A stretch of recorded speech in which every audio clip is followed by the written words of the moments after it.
Pembukaan Jalan Medan Brastagi tidak lepas dengan campur tangan Belanda.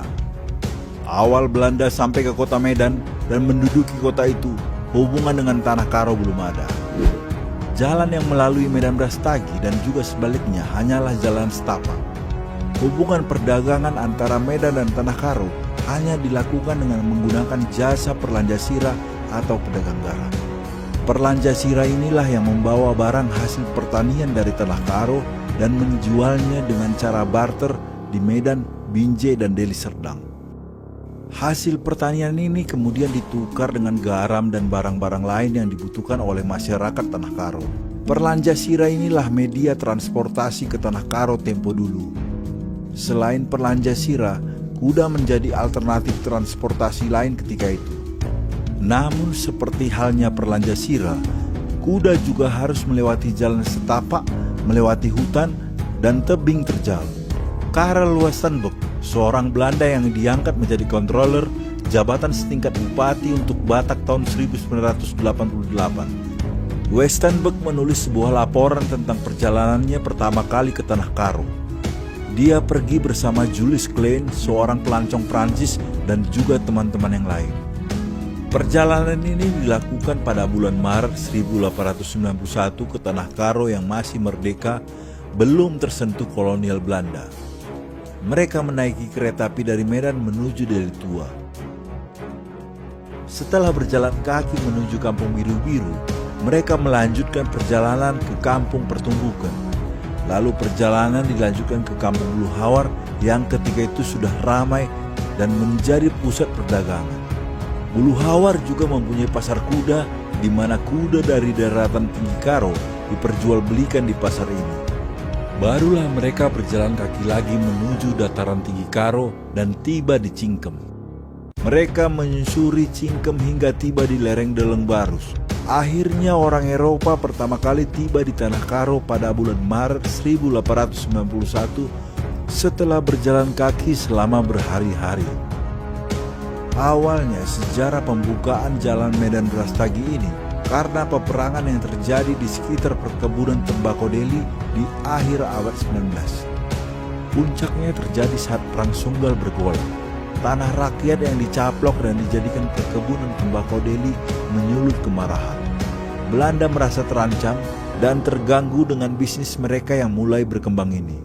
Mereka tahu peperangan ini didalangi oleh orang Karo dan Melayu, pemilih tanah ulayat yang mereka rampas. Apalagi perang ini juga melibatkan bantuan dari orang-orang Karo dari dataran tinggi yang menamakan diri mereka Laskar Simbisa. Belanda memutar otak. Mereka harus menjinakkan orang-orang Karo itu.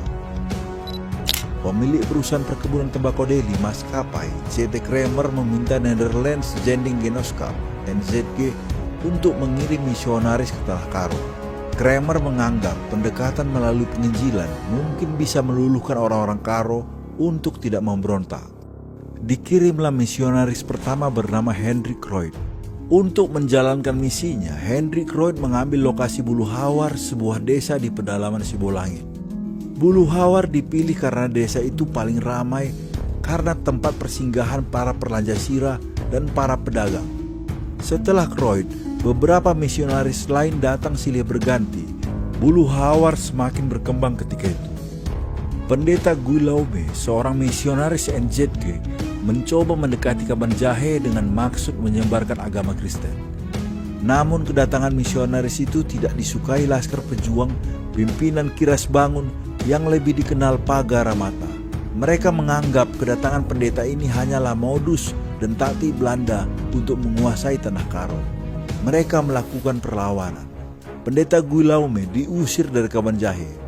Operasi militer Belanda ke Tanah Karo dimulai pada tanggal 6 September 1904. Pasukan Garamata kalah. Setelah berakhirnya perang yang dipimpin Pagaramata itulah, maka kolonial Belanda menguasai dataran tinggi Karo dan terbentuklah pemerintahan yang dinamakan Onderafdeling Karo Landen atau Tanah Karo. Sejak itu Belanda mulai berpikir bagaimana membuat jalan untuk meningkatkan transportasi ke dataran tinggi Karo. Belanda melihat potensi Brastagi cocok untuk dijadikan tempat peristirahatan karena iklimnya sangat cocok dengan orang-orang Eropa. Sebelumnya jalan antara Sembahe ke Sibolangit sepanjang 5 km selesai dibangun pada bulan Oktober 1893. Jalan itu hanya bisa dilalui dengan kereta lembu.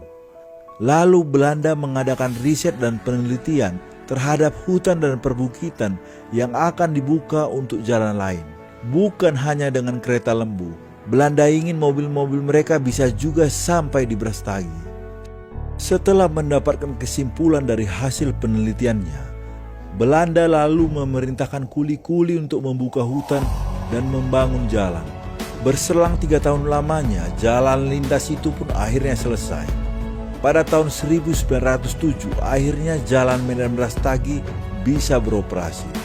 Sebagai uji coba, maka J.T. Kramer, tuan kebun tembakau Delhi yang pernah memerintahkan misionaris datang ke Tanah Karo, membawa mobilnya menuju Brastagi. Mobil yang dipakai bermerek Spyker.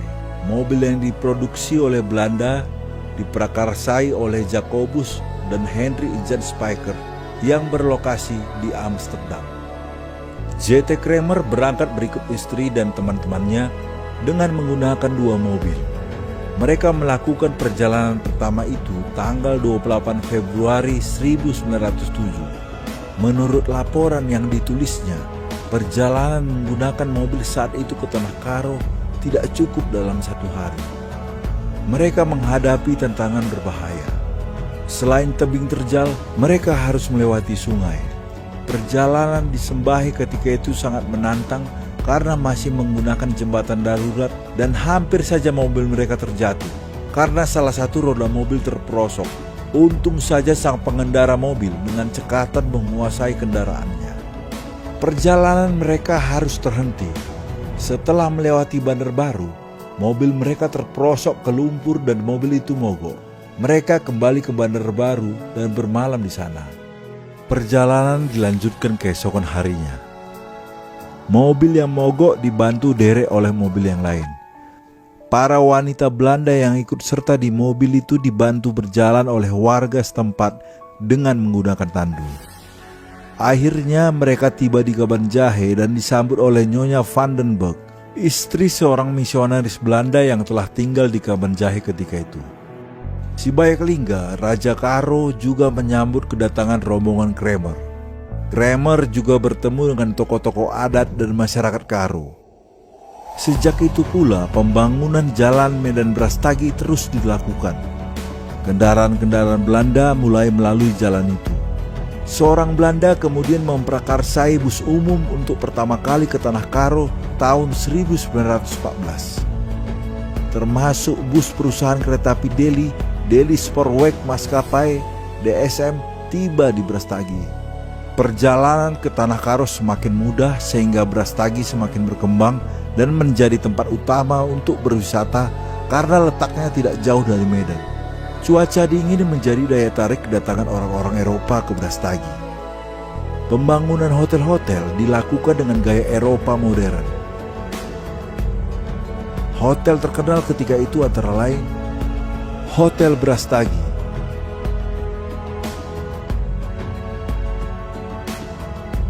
Hotel Pension Maria, hingga Grand Hotel Brastagi yang banyak dikunjungi oleh wisatawan. Dari zaman Belanda hingga saat ini, Brastagi menjadi salah satu tujuan utama wisatawan. Kemajuan Brastagi hingga menjadi kota turis tidak terlepas dari jalan lintas yang dibuka oleh pemerintah kolonial. Jalan lintas ini pula telah membuka jalur transportasi dan perdagangan dari Medan ke Tanah Karo dan juga sebaliknya. Saat ini jalan Medan Brastagi berkembang pesat. Pelebaran dan pengaspalan terus dilakukan. Namun bencana alam yang selalu memakan korban tidak jarang menjadi berita dan cerita kemuraman jalur lintas antar kabupaten dan provinsi ini. Semoga suatu saat ada solusi hebat dari pemerintah negeri ini untuk menghindari derita para pelintas.